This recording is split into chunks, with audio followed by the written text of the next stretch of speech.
Yo, Adam Saxton here with Guy in a Cube, and I've got some games, I've got some fonts, I've got other items you might enjoy. If you're finding us for the first time, be sure to hit that subscribe button to stay up to date with all the items from both Patrick and myself. And with that, let's dig in. Phil Seamark is at it again. Last time it was with Blackjack. This time is with Sudoku. I don't play it personally, but I know a lot of people do, and you might find this entertaining. Inside of Power BI, he put together a model and report that mimics that game. If you're into Sudoku, be sure to check out this blog post and check out the PBIX so that you can give it a try. David Eldersville's got a blog post where he shows you how you can use custom fonts inside of your reports.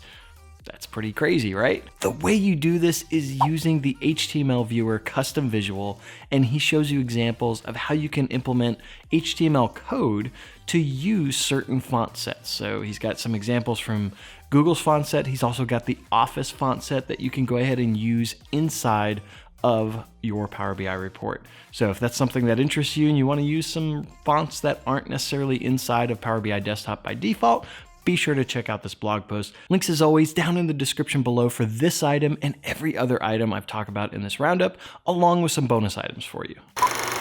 Trisha McCormick's got a blog post talking about Power BI Report Server and DevOps. If you're either interested in deploying Power BI Report Server or you are the IT administrator in charge of doing that, you're going to be interested in this blog post. Trisha walks through how to use the reporting services tools PowerShell commandlet, and in this looks at how you can actually deploy the report server using these PowerShell commands. Not only that, deploying reports and using those commands to change connection strings and do other items that might be useful from a DevOps perspective to get your report server up and running.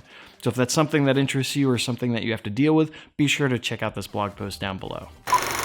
Imke Feldman's got a blog post talking about how you can automatically expand JSON inside of your Power BI report. If you remember, I did a video not too long ago talking about how you can expand JSON inside of Power BI. The one issue with this is if you have a non-conformant JSON schema, meaning that it's not all the same fields in every single JSON blob, you could end up with some problems. So Imke goes through and shows you how you can actually write some M script to handle this. And that will allow you to automatically expand all fields inside of the JSON blob itself. So if you're working with JSON, this is something that's going to be important for you, so definitely be sure to check out this blog post. Marco Russo's got a blog post that's really short and sweet.